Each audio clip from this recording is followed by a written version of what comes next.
Hello, hello, hello! Welcome back sa channel natin, and today itetest na natin yung ating Thunderbox na power station. Meron siyang 450 watt hours na battery at 500 watts yung AC output niya na merong free 100 watts. So 600 watts talaga siya. Try din natin yan. So ito yung pantapat ng Thunderbox sa EB3A ng Bluetti at River ng EcoFlow. So ang kasama lang nito ay yung kanyang charger na 200 watts. Ayan, napakalaki. Voltage nito ay walang nakalagay. So i-check natin kung ano yung output voltage niya. So yung output ng charger natin ay 20.7 volts. Almost 21 volts. So mga 10 amps siguro yung output nito. 20 volts tapos 10 amps. Ito yung power station natin. Siyempre meron siyang LED light. Long press para ma-activate. Ayun. Long press para mamatay. Tapos DC output 12 volts 10 amps. So around 120 watts. Malamang shared tong mga to. 120 watts ang pwedeng total na makuha. Almost lahat naman na nang binubuksan natin nakaparallel lang tong mga to. Check natin yung voltage kung 12 volts ba. 12.65 volts. Mukhang regulated naman kasi fully charged na to. Ang battery pala nito ay Life PO4 na. So maganda na. Yung maliit na Thunderbox na binuksan natin 18650 yung battery. Ito Life PO4 na. So mas matagal na yung lifespan ng battery. Mas matagal, mas madaming cycles. Check din natin dito kung same lang ba yung voltage. 12.65 din. So malamang nga nakaparallel lang tong tatlong to. And then sa USB, meron tayong dalawang USB QC 3.0. Isang power delivery na 18 watts at isang 100 watts. Verify natin kung totoong 100 watts. And makikita nyo dito, power delivery totoong 100 watts po. Sa isa kaya, i-check natin yung isa.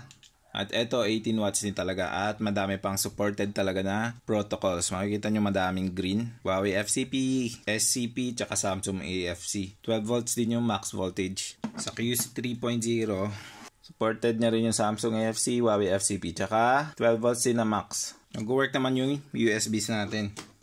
Nakakapag-charge tayo ng phone. Try natin i-charge yung ating Lenovo laptop na pwede mag-charge sa power delivery.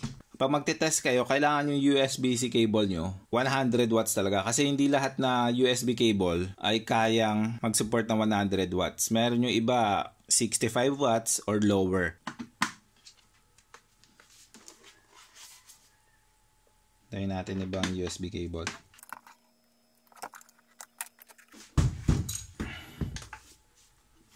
Ayan o.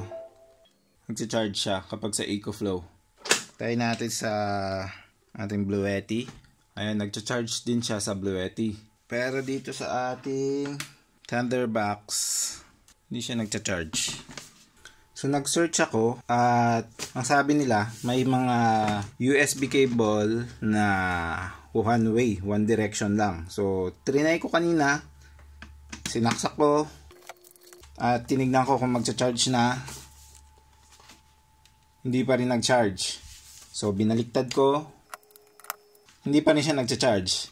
Pero nung trinay ko yan kanina, nagcha-charge yan. Inulit-ulit ko na ulit ngayon. Pinagbalik-baliktad ko na. Ayaw niya talaga mag-charge. Pero napacharge ko siya kanina ng isang beses. Lumitaw yung charging icon dito. Trinay ko na lahat ng mga ibang USB-C na power delivery chargers ko. Nag-work siya dito sa laptop na to. Sa mga cables na gamit ko, nag-work siya. Pero kapag dito ko sinasaksak, ay ayaw niya mag-charge. May something dito sa USB-C niya na hindi niya ma-activate. Like etong tester natin, kapag sinaksak ko dito, hindi siya nagte-turn on.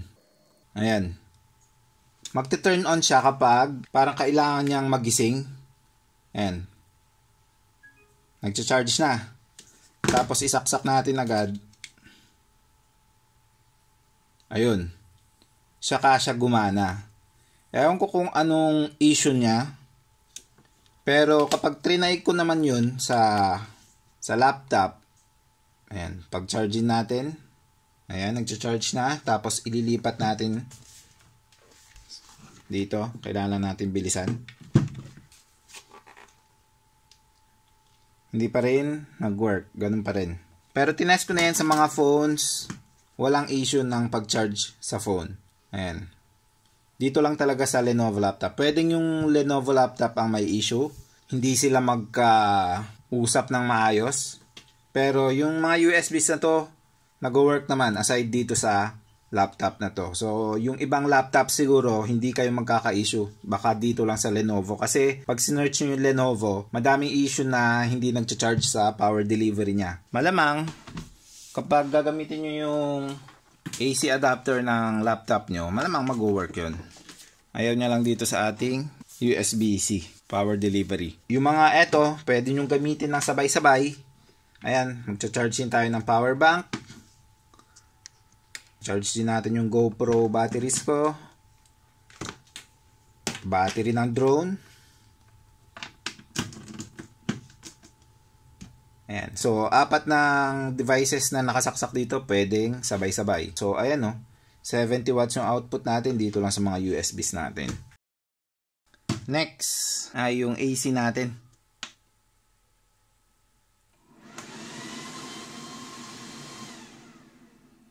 O, yun. So, pag unang turn on mo na AC, aandar yung fan, titigil naman kapag walang load. Malamang kapag may load na yan, maririnig nyo yung fan. So, medyo malakas yung ating fan. Check natin yung voltage ng AC.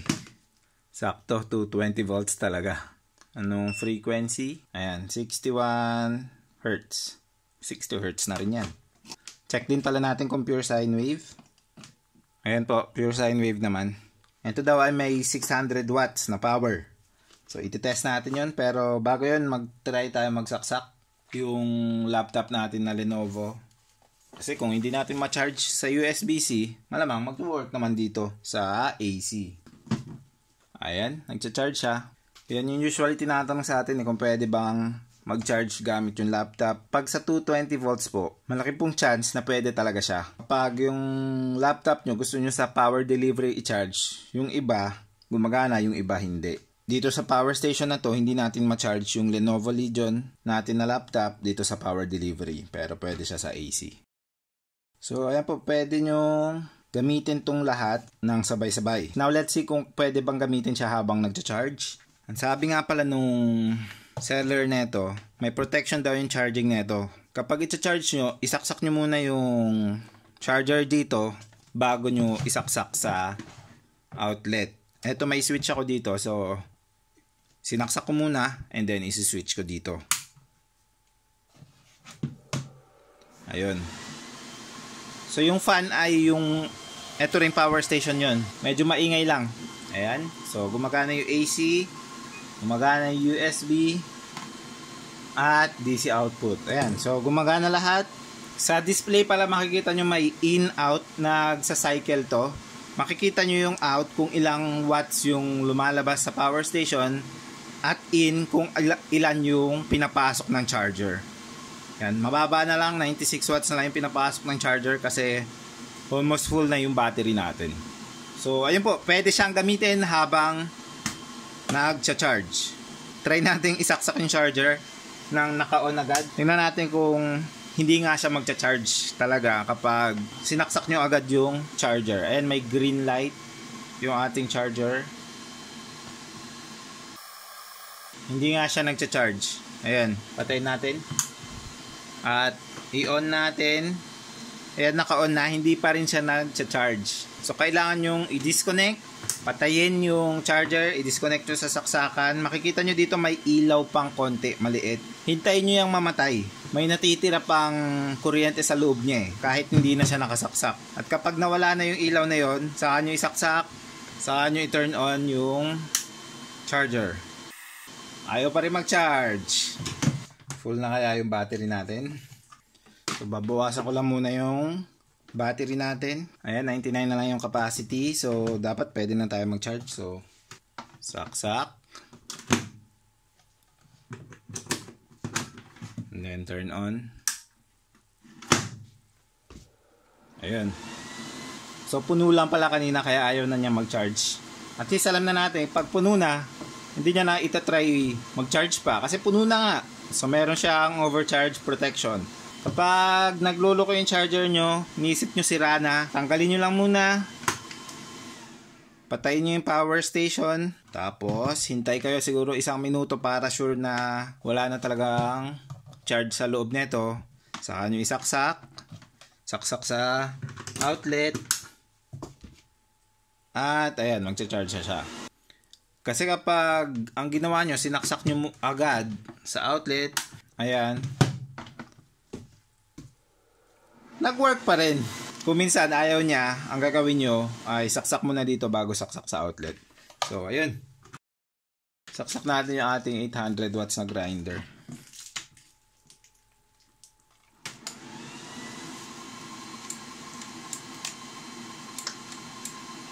Ayaw niya lang yung grinder natin.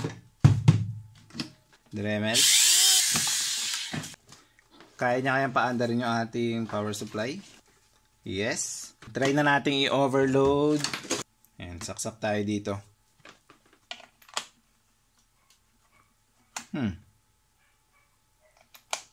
Nagdidim yung light niya. So kapag may surge, bumababa. Tingnan natin yung output sa oscilloscope. Ayan, on natin yung power supply natin. Ayun na, bumababa yung voltage. Yun siguro yung nangyayari kapag sinasaksak natin yung grinder natin. Saksak ko lang yung grinder natin, ha. Ayan. Tignan nyo dito. Ayun na, bumababa yung voltage. Tapos parang nag-o-oscillate. Pero hindi siya nagka-cut off. Hindi nagdi-disconnect. Bumababa lang yung voltage niya. I-overload na natin. Halogen bulb dito almost 500 watts. Tapos yung power supply natin, yung pang-adjust natin para maabot natin yung 600 watts. Nag-error. E006. Tinitest ko pa lang. Check ko lang, ha. Check ko lang sa manual kung ano ba yan. Nakalagay naman dito, communications failure. OB ba yun? Under voltage fault. Disconnect load, shutdown, and restart. Baka yun yung nakikita natin na bumababa yung voltage ng output niya. Try ulit natin. Ito yung power supply natin. Turn on natin, ha. Ayan. Mamaya na natin isagad-sagad yan. Saksak natin yung ating halogen bulb. Ayan.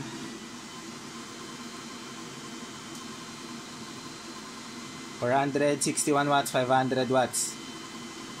So, para ma-adjust natin, mapataas natin, dito tayo magpapataas ng load.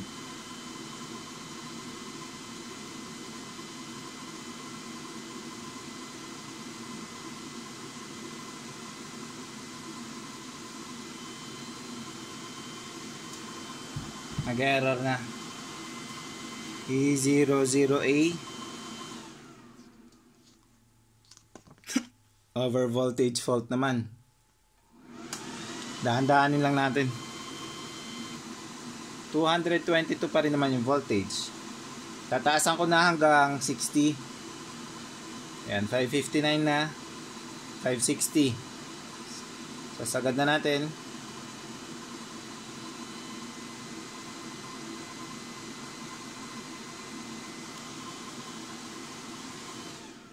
Sa 560 talaga tayo nagkaka-error. Over voltage fault. Kailangan pa natin ng isa pang resistive load sana. Itong LED light natin, resistive load to. 500 plus 50 watts.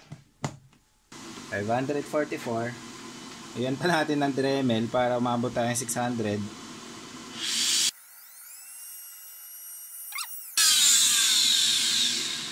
So masasabi naman natin 600 watts talaga to.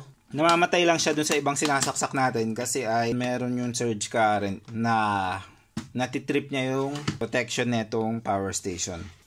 Pero kung mga inductive load, basta less than 600 watts isasaksak nyo dyan, rice cooker, pwede pong isaksak dito. I-capacity test natin yung battery gamit tayo ng power meter at sasaksak natin yung LED light natin para makita natin kung ilang watt hours ba talaga makukuha natin dito sa 450 watt hour niya ng battery. Kasi may power losses pa dito. Sabi nung seller ay may 15 watts daw na ginagamit yung inverter tsaka yung fan kapag umaandar. Tignan natin kung ilang watt hours ba ang usable. Papakita ko na lang sa inyo yung results pagkatapos natin i-capacity test. Kasi i-charge pa natin to. Tapos sasaksak ko lang naman yung LED light dito. Yan po, nalobat na. Nagbiblink na 0% yung capacity. So tumagal siya ng 442 minutes or 7.3 hours. At yung total watt hours, ayan, nasa 370. Yung total capacity nito, ayan, 450 watt hours. At yung nakuha nga natin ay 370 watt hours. So parang close sa 80-82% yun. Tingnan natin kung may natira pa ba sa capacity ng battery. Kung discharge ba hanggang 2.5 volts. Kasi sabi nung seller ay may reserve pa para hindi basta masira yung battery. Kasi yung battery natin dapat hindi dinidischarge talaga sa 0%. So nagtira ba sila? Ayan, alamin natin. So madali lang ito buksan kasi may tornilyo lang dito.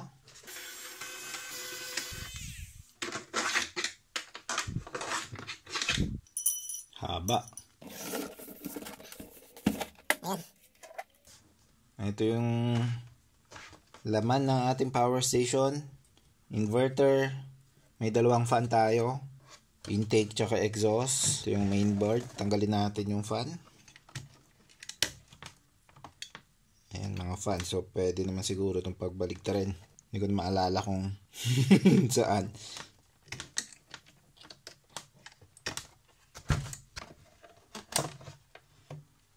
Ayan. Kapal ng mga wires na ginamit. Ayan o. Para sa DC in to. Ayan, papunta sa battery. At nasilip na agad natin yung battery natin. Nandun. So, tanggalin lang natin itong inverter. Hindi matatanggal itong front panel kasi naka-solder na. Tanggalin natin yung battery para walang masusort.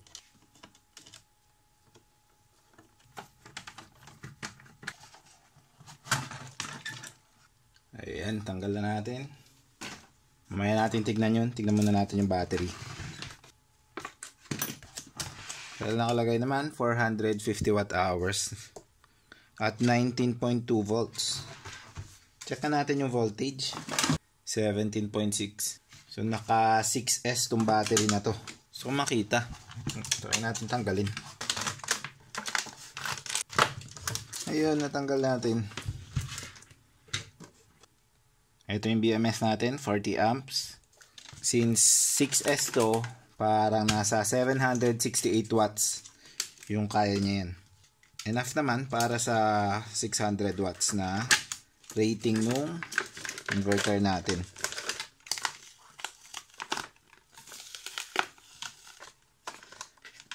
Yan na yung ating batteries. Bilangin natin, ayan.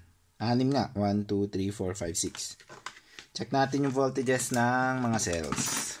2.9, 2.8, 2.9, 2.9, 2.9, 2.9. Very good. Magkakalapit man yung voltages ng cells natin. At may mga sticker pa dito. Nakalagay 24Ah yung isang cell. So tama nga naman. Ang rating nga na nilagay nila 140.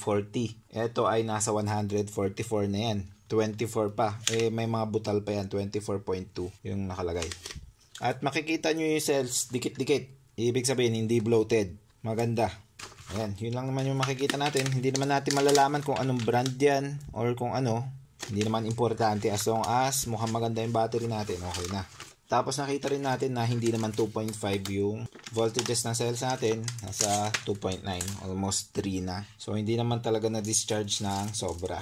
Pag ako nag-discharge, ang sineset ko 3 volts talaga eh. So, eto 2.9. Malapit na sa 3 volts. So, okay na. May natitira pang capacity yun. Hindi talaga na-discharge up to 0. So, very good. Silipin na natin yung mga parts. Ito yung ating inverter. May fuse na dalawa, 30 amps. At mukhang maayos naman yung pagkakabuild. Lahat ng mga pwedeng mag-vibrate Malambot pa. Hindi ata yung glue, parang thermal paste. Yan. Ito yung mga little details. Yan, meron pang protection yung wire. Next, silipin natin yung ito. Ang gusto natin nakikita dito ay sa charging circuit, kung ano yung maximum voltage na kaya at kung ano bang ginawa nila. May fuse, parang sa DC input. Silipin ko lang sa microscope. Ito yung sa charging circuit niya. May dalawang MOSFET dito na nagko-control dito sa output papunta sa battery galing sa charging input natin. Ayan, nasilip na natin yung ating board sa microscope at napansin ko walang MPPT controller yung ating charging circuit. So bali direct lang yan sa battery. Mula sa input, dadaan lang dito sa dalawang MOSFET, papunta na sa battery yan. Wala kayong makikitang inductor na malapit dito sa charging circuit. Ito para sa power delivery na 100 watts. Ito sa 18 watts, sa USB. At ito yung regulator para sa 12 volts DC output natin. At kaya rin pala kapag chinek natin yung voltage ng ating charger, 20.7. At pag i-divide nyo yan sa 6, kasi 6S yung battery natin, nasa 3.45 volts per cell. So, full charge ng battery natin, 3.45. So, maganda kasi hindi niya rin sinasagad up to 3.65. So, kung magkakabit tayo ng solar panel dito, ay kailangan close lang din sa battery voltage natin. Ang maximum na battery voltage dapat natin ay 21.9. Yun na po yung maximum na voltage ng battery natin na 6S na LiFePO4. Kapag nilagyan nyo na mas mataas na voltage, pwede mag-work. Well, may BMS naman dito. So, siya na yung mag-stop kapag fully charged na yung battery natin. So, yung BMS na ang protection. Titingnan natin yun kung mag-work, kung masisira ba to pag kinabitan natin ng mga around 24 volts. Kapag kinabitan nyo to ng solar panel directly, ang labas lang nun ay parang nagkabit lang kayo ng solar panel directly sa battery nyo. So, hihilain lang ng battery yung voltage na solar panel pababa.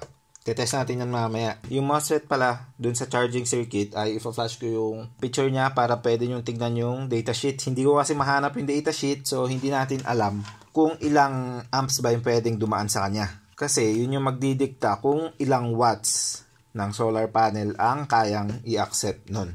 Yung charger natin ay 200 watts. So, safe to say, 200 watts na solar panel. Pwede dyan.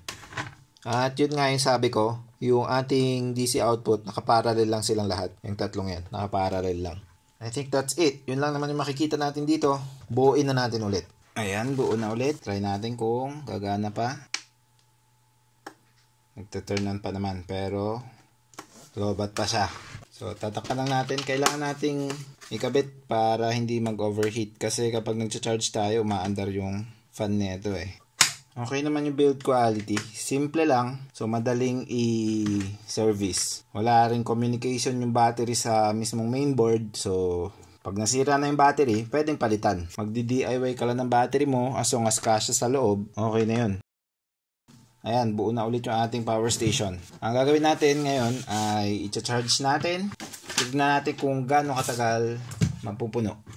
200 watts tapos 450 watt hours yung battery. Around siguro mga 2 to 3 hours puno na to.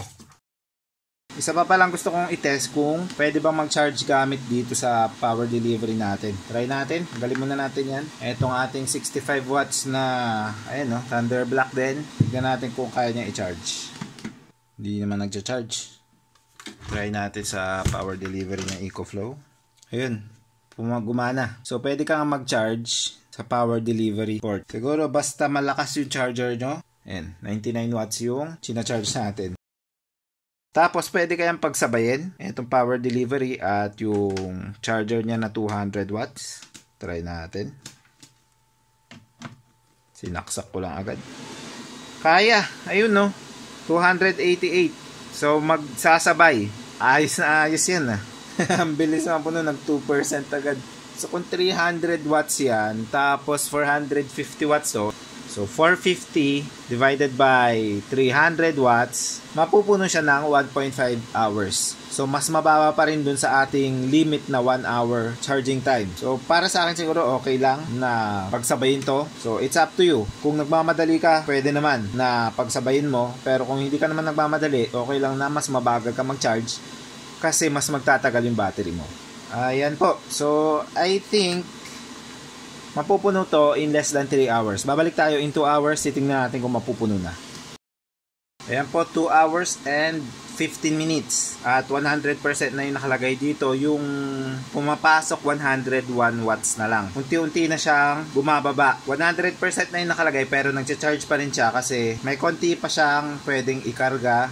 At yan, makikita nyo yun. Tumigil na yung fan. So, yung fan tumitigil kapag below 90 watts yung pumapasok galing sa charger. Ayan, mabilis na siya bumababa. Sasabihin nyo ng 2 hours and 30 minutes. Tapos na rin ito mag-charge. Mabilis na rin. Kapag sinabay nyo pa yung power delivery dito na 100 watts, I'm sure less than 2 hours puno na to.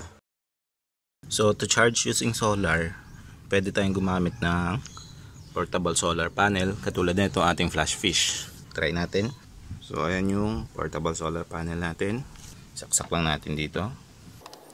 Ayun. Pili natin sa araw. Ayan, nag-charge tayo ng 56 watts. Ganun lang, pag portable solar panel, diretso lang nakabit dito. Ayan, gamit yung flash fish na solar panel natin. Kapag gantong solar panel ang gusto nyo gamitin, kasi mas mura to kaysa sa gantong solar panel na mga portable, hindi nyo basta-basta makakabit yan kasi yung connector niya ganito, MC4. Hindi nyo basta-basta makakabit dito. So, kailangan nyo ng adapter. Pwede kayong gumawa or pwede kayong bumili. Ito mas maganda bumili na lang ako kasi mas heavy duty yung connector. Wala akong makitang pwedeng ma-DIY na connector na ganito. So, ayan. Kakabit nyo lang. Ayan, yung solar panel nyo, ikakabit nyo lang dito. Tapos ito ay 100 watts yan na solar panel. Ayan, nag-charge din tayo. So, mas mataas to, 63 watts. At kung gusto nyo pa mas mataas pa, kasi binasa ko yung manual, 200 watts nga yung recommended na maximum. So, pwede pa tayo magdagdag ng isa. Ayan, dalawa na yung solar panel natin. Pag ikakabit nyo, hindi nyo pwedeng i-series yan. Ang pwede lang parallel. Kasi kapag siniris nyo, sobra sa voltage na kailangan nito. Ang voltage yung solar panel natin ay, ayan, VOC niya 24 volts. Tapos VMP 18.5. Kapag siniris nyo kasi yan, dahil 24 volts yung VOC, 48 volts na yun. Super taas na para dito sa power station natin. So, kailangan yung i-parallel, hindi series. Kapag magpa-parallel kayo, gamit kayo na ganito, pang parallel. So, may dalawa yan. Yung parehong negative, kakabit nyo dito. Tapos sa isang solar panel din. Ayan. Tapos yung parehong positive dito naman. Tapos yun yung ikakabit natin sa adapter natin. Ayan, nakaparallel na yun. Kakabit na lang natin sa dito.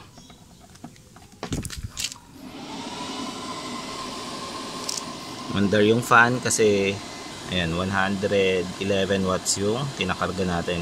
Napansin ko kapag more than 80 or 90 watts yung pumapasok or lumalabas dito sa power station, umaandar na yung fan niya. Ayan, so hindi ganun ka-efficient.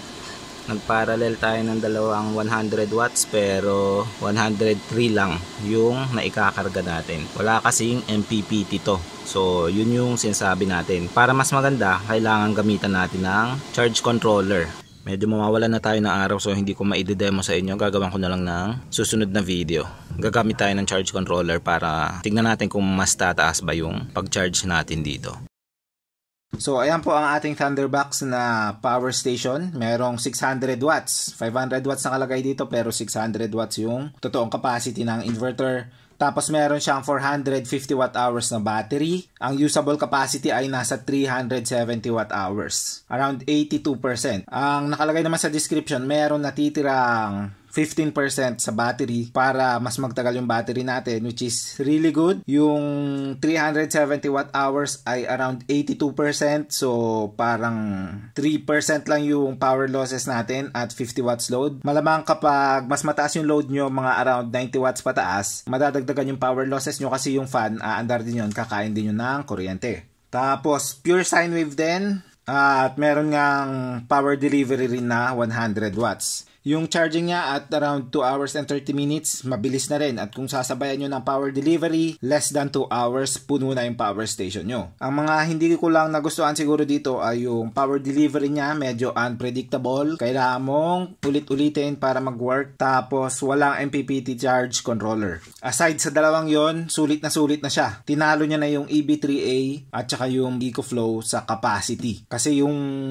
Bluetti EB3A nasa 210 watt hours. Ito nasa 370 watt hours. Meron din po silang tinitinda na mas maliit. Ang capacity nasa around 380 watt hours naman yon at 12,495. Yung mas maliit na capacity na yun, malamang mas talo pa rin niya yung EB3A at yung EcoFlow River. Panalong-panalo po pagdating sa price to. Yung quality okay lang din naman except dun sa power delivery. Sana maayos nila itong power delivery niya. Nagwo-work naman, medyo unpredictable lang at times. Ayan po, medyo super haba na ng video natin. Kapag may katanungan pa po kayo, leave kayo ng comment below. Don't forget to like and subscribe, and I will see you again next time. Bye!